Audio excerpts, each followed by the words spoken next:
పెళ్లి పుస్తకంలో first part అయితే పెళ్లి కూతురు చేయక ముందు రోజు అనమాట, అంటే 13. నా పెళ్లిలో అయితే రాటకి ఇంకా పెళ్లికి 3 days గ్యాప్ వచ్చింది. చెల్లికి అలా కాదు, 14th రాట అండ్ 15th పెళ్లి. సో షెడ్యూల్ అయితే చాలా టైట్ గా ఉండేది అనమాట. ఇంకా బ్రైట్ టు బి డెకార్ కూడా నేనే చేద్దాం అనుకున్నాను, బట్ కొంచెం యూనిక్ గా చేద్దాం అనుకున్నాను. అందుకనే Insta page stock of memory 66 అన్న పేజ్ నుంచి పర్సనలైజ్డ్ పోలరైడ్స్ అయితే ఆర్డర్ చేసేసాను.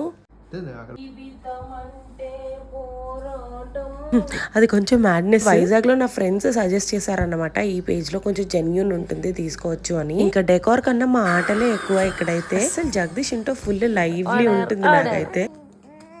ఇంకా మా బుడ్డోని కూడా మా మ్యాడ్నెస్ లో యాడ్ చేసేసాము. డెకార్ లో యూస్ చేసినవన్నీ షార్ట్ లో ట్యాగ్ చేసేస్తాను, కావాలంటే చెక్ చేసేయండి. ఇంకా మా బుడ్డోని ఆడించడానికి షిఫ్ట్స్ వేసుకొని డెకార్ చేసుకున్నాం అనమాట. 1 hour పట్టింది మాకు లిటరల్లీ. చూసారు కదా లుక్ అయితే ఎంత బాగుందో. అండ్ చెల్లికి అయితే చాలా చాలా చాలా నచ్చేసింది. ఈ స్టాక్ ఆఫ్ మెమరీస్ పేజ్ వాళ్ళ అయితే customized polaroid for decor and gifting purpose కూడా చేస్తారంట. And they ship all over India. ఈ లైట్స్ అండ్ వాటితో కలిపిన క్లిప్స్ కూడా వాళ్ళే ప్రొవైడ్ చేస్తారు. చాలా చాలా చాలా క్యూట్ గా ఉన్నాయి కదా. ఇంకా final look and bright to be celebrations కోసం like, share and subscribe to my YouTube channel.